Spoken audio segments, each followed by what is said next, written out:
এক দেশে এক ঘন জঙ্গল ছিল। সেই জঙ্গলে থাকত এক শিয়াল। নাম তার ফিকু। ফিকু খুব চালাক, আর সুযোগ পেলেই অন্যদের বোকা বানিয়ে নিজের লাভ করত। ফিকু অনেক দিন ধরে ঠিকমতো খাবার পাচ্ছিল না। জঙ্গলে শিকার কমে গিয়েছিল। একদিন সকালবেলা সে খাবারের খোঁজে বের হলো। অনেক দূর হাঁটার পর সে একটা গ্রামের কাছে এসে পড়ল। গ্রামের এক কৃষকের বাড়ির পাশে দিয়ে যেতে যেতে ফিকুর নাকে ভেসে এলো মুরগির গন্ধ। সে আড়াল থেকে উঁকি দিয়ে দেখল একটা বড় খাঁচায় অনেক মুরগি, আর উঠোনে কয়েকটা হাঁসও ঘুরে বেড়াচ্ছে। ফিকুর মুখে পানি চলে এলো। সে মনে মনে বলল, আজকে ভাগ্যটা ভালোই খুলে গেল। কিন্তু ঠিক তখনই ফিকু লক্ষ্য করল উঠোনের একপাশে একটা বিশাল কুকুর শুয়ে আছে। কুকুরটা দেখতে খুব শক্তিশালী, গায়ে মোটা লোম আর চোখ দুটো ভয়ঙ্কর।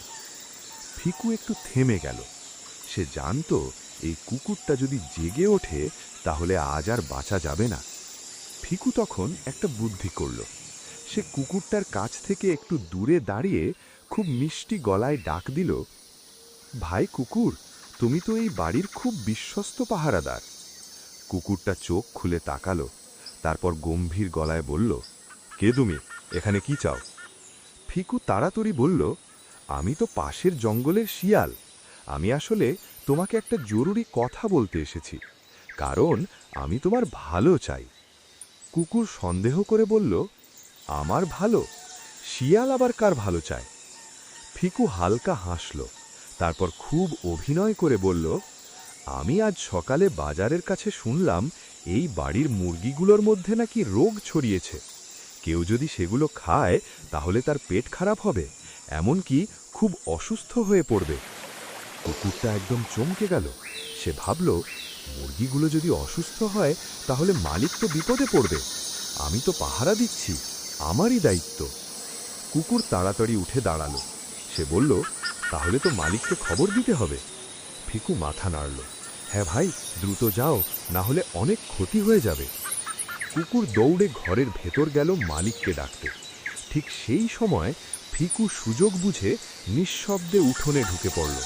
সে একদম চুপচাপ খাঁচার কাছে গেল, দ্রুত একটা মুরগি ধরে মুখে নিল, আর এক লাফে বেড়া টপকে দৌড়ে পালিয়ে গেল। কিছুক্ষণ পর কুকুর মালিককে নিয়ে ফিরে এসে দেখল খাঁচায় একটা মুরগি কম। কুকুরটা রেগে আগুন হয়ে গেল। সে চিৎকার করে বলল, ওই শিয়াল, তুই আমাকে বোকা বানালি! দূরে জঙ্গলের দিকে দৌড়াতে দৌড়াতে ফিকু হাসতে হাসতে বলল, হাঁ ভাই, বেশি বিশ্বাস করলেই এমন হয়। পাহারা দেওয়ার কাজ হল চোখ কান খোলা রাখা। কুকুর তখন বুঝল শিয়াল তাকে মিষ্টি কথায় ভুলিয়ে দিয়েছে। সেদিন থেকে কুকুর আর কখনো অপরিচিত কারোর কথায় সহজে বিশ্বাস করত না। সে আরও সতর্ক হয়ে পাহারা দিতে লাগল। আর ফিকু, সে ওই দিন পেট ভরে মুরগি খেয়ে অনেক সুখে ঘুমাল।